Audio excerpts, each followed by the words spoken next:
According to Front Office Sports Mike McCarthy, ESPN is preparing to offer Tony Romo what would be somewhere between $10 and $14 million a year. He is currently finishing up his final year with CBS, pays him $4 million a year, and CBS has the right to match the ESPN offer. And John Gruden made $6 million from ESPN for Monday Night Football. John Madden made $8 million back in the 90s. Tony Romo, would he go? Okay. How many times do you watch a game that you wouldn't normally watch because of who's broadcasting it? Right? Yeah, see.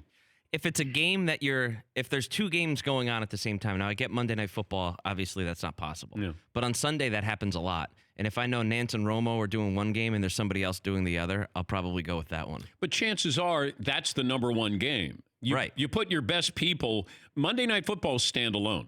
Right. You're not competing with any other sporting event. I mean, Tony Romo's done a great job. I sing his praises, repeatedly. He's not going to make me tune in to watch Monday Night Football. I might enjoy Monday Night Football more if he's calling it. Are they keeping Joe Tessitore in there as well as the voice? I'd be curious about that. Yes, Paul. I agree with you. I'm not watching a minute more or less of the game. I may have a different enjoyment. It seems more of a branding play for ESPN. He's the hottest guy. He's the biggest guy. We'll have him to take him away, maybe to hurt other networks. But remember, they're not getting Nance with them. And that's a big difference. Jim Nance is so underrated for what he allows Romo to do and keeps him in line barely. They are a package deal. And Romo will be very good with another guy. But Jim Nance is as much as important to that relationship as anybody. Yeah, I agree. I've said that.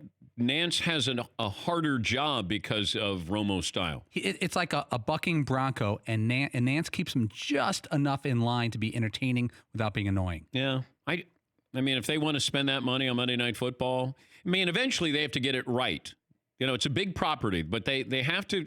They've tried a lot of different people, a lot of different styles. They had, Tony Kornheiser in there. Gruden and Tirico worked. That was great TV.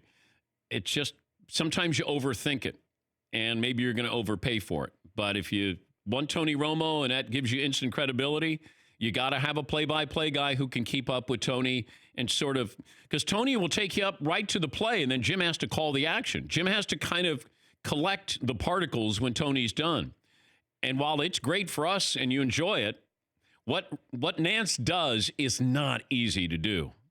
Yeah, Paul. I will say one thing, though. Look what NBC did years ago. They got Collinsworth, they got you, they got Costas, they got Al Michaels, and they bought all you guys. They acquired all you guys, and they made Sunday Night Football feel really big and really important, and the ratings bore out. It still is the biggest show in football, and because they added all you important broadcasters to make it a full-feeling broadcast. Well, that's just the report out there with Tony Romo, and CBS can still match that offer. But I'm guessing Chris Collinsworth is going to keep an eye on that contract. Troy Aikman will as well. They're probably going, you go, Tony. You go, boy. Get out there and get that cash. How much did Tony, what's the most he made in 1 year with the Cowboys?